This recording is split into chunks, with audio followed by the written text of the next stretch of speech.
দীর্ঘ কয়েক দশকের প্রচলিত রীতিতে এবার শপথ গ্রহণে বড় ধরনের ব্যতিক্রম ঘটতে যাচ্ছে।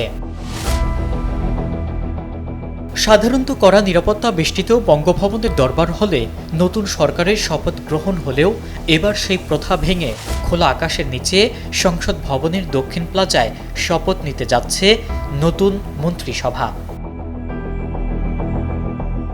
মঙ্গলবার 17 ফেব্রুয়ারি বিকেলে এই ঐতিহাসিক প্রাঙ্গণেই তারেক রহমানের নেতৃত্বে বিএনপির নতুন মন্ত্রিসভা শপথ নেবে বলে নিশ্চিত করেছেন সংশ্লিষ্ট ঊর্ধ্বতন কর্মকর্তারা। পদ্মা সেতু, মেট্রো রেল এবং এলিভেটেড এক্সপ্রেসওয়ে নির্মাণের গর্বিত অংশীদার বসুন্ধরা সিমেন্ট। 24-এর গণ অভ্যুত্থানের পরবর্তী বাংলাদেশে এই স্থান পরিবর্তনকে গণতন্ত্রের এক নতুন প্রতীকী সূচনা হিসেবে দেখছেন অনেকে।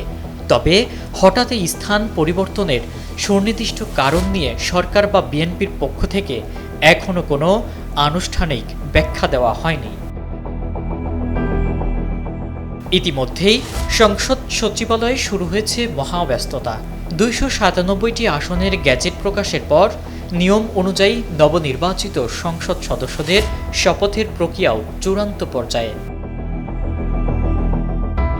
সংসদীয় দলের বৈঠকে নেতা নির্বাচনের পরই রাষ্ট্রপতির আমন্ত্রণে শপথের মাধ্যমে আনুষ্ঠানিকভাবে দায়িত্ব নেবে নতুন এই সরকার। ইব্রাহিম প্রামাণিক, ডেইলি সান।